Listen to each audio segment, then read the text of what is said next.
Today we will try to run Nginx web server with PHP 7.4.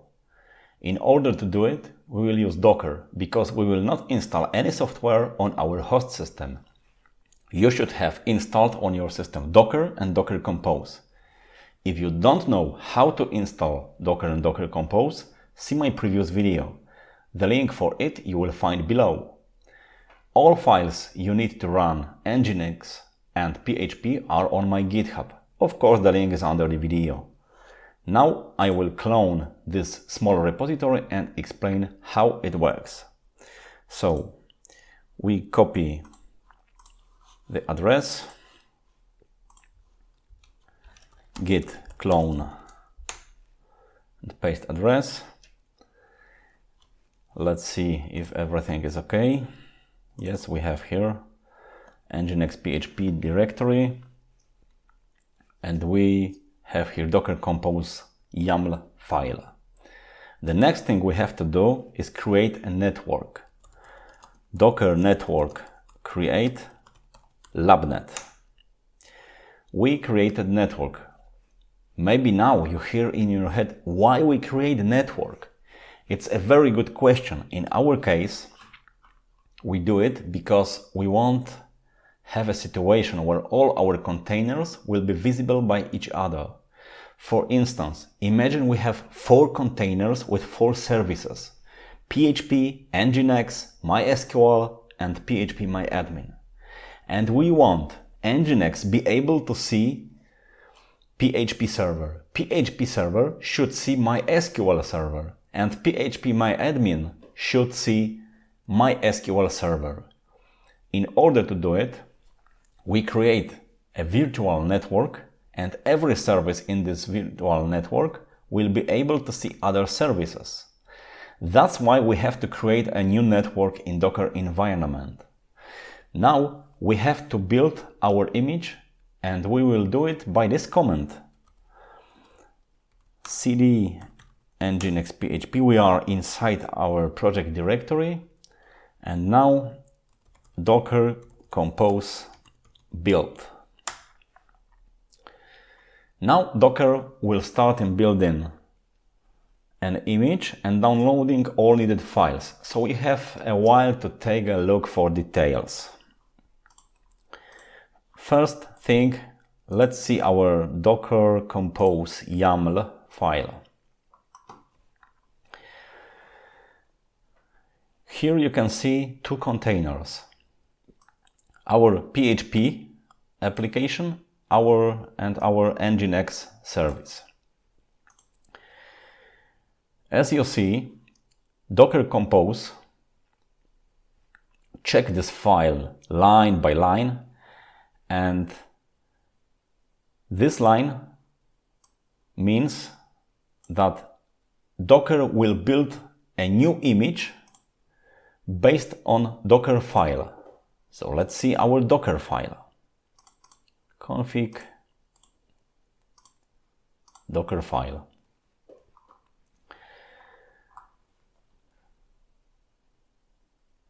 Docker file contains master image. I use PHP 7.4 FPM Alpine. This is PHP, official PHP image, but in Alpine Linux it is very small and fast distribution. I always use it if it's possible. Here we have our work directory. Next, inside our container, inside our Linux, in this case in Alpine Linux, we run these commands: apk update, and we install PHP 7 and all needed extensions. Next, we install PDO MySQL and MySQLE extensions. These are drivers for database. And we enable PDO MySQL. This line installs Composer. I commented it because now I don't want to install Composer. But if you want to use Composer in your project, you can uncomment this line. Then Composer will be installed in Alpine Linux. I comment it because I don't want to install Composer.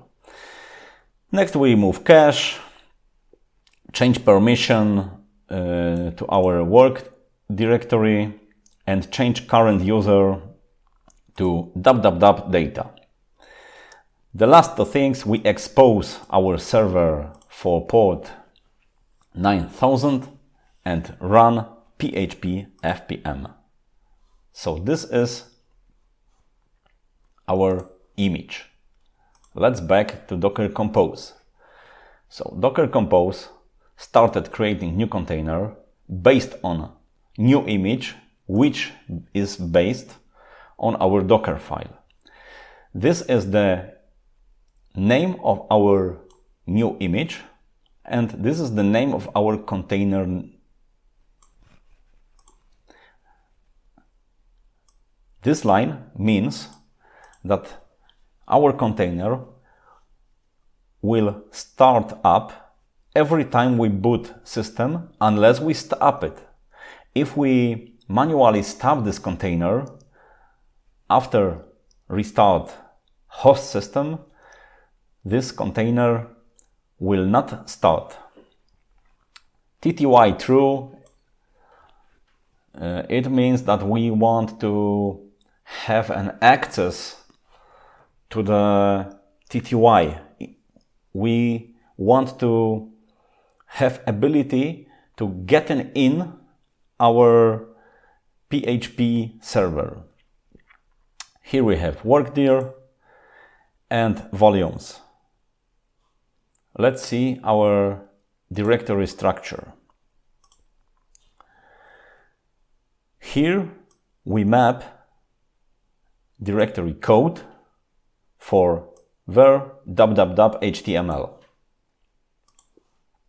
So it means that in this folder, in this directory, we will have our PHP files. And we map some file which is in config directory, uploads ini, to this place in our container. So here we have our uploads ini. We can see it's very popular, and this is basic configuration file for PHP. We are allowed to upload files, and here we have max file size for uploading. And we assign our container to our network labnet. The next service is Nginx, of course based on Alpine Linux system, because it is very small image. This is container name, unless stopped. It's the same situation as above. TTY true, it's clear.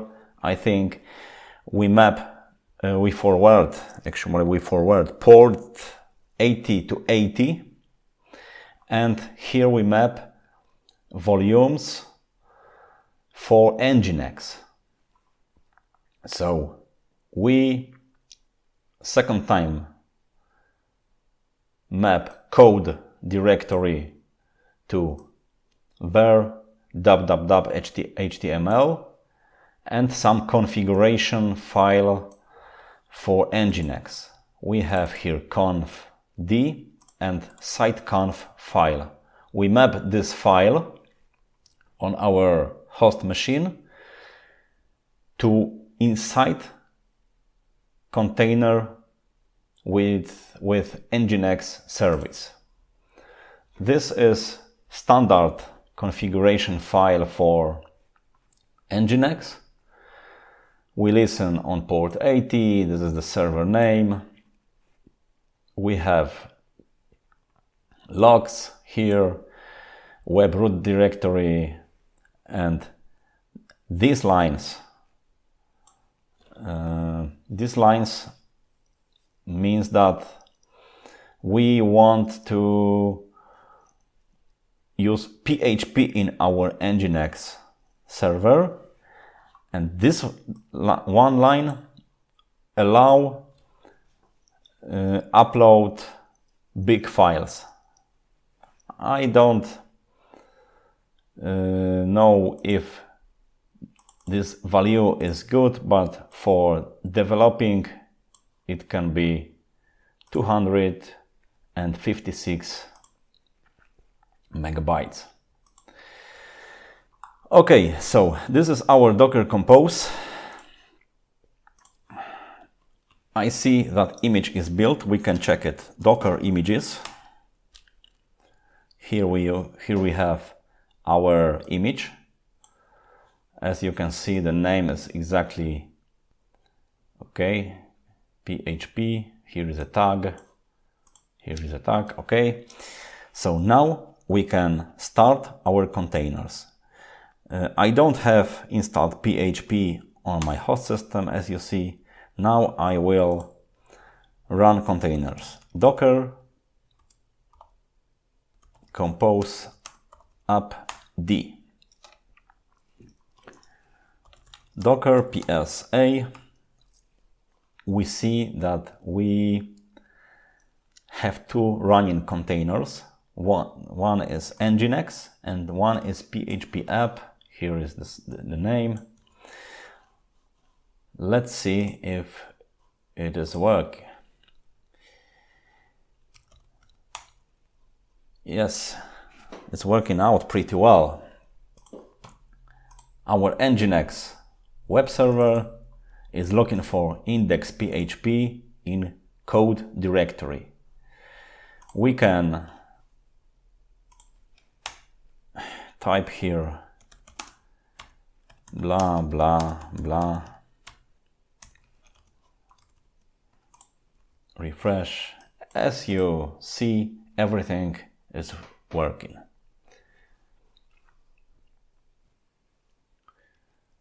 If you don't want to build your own image, you can use my image, which is available on DockerHub.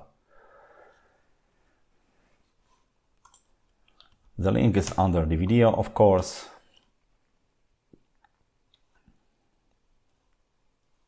This is my image I pushed on DockerHub, but you have to remember that you should delete these 3 lines. When you save this file without these lines, and when you will run docker compose app command, Docker will find this image on DockerHub, download it and run containers with Nginx and PHP. Everything I've shown in this video is on my blog. The link for this article is under the video. Thanks for watching and good luck!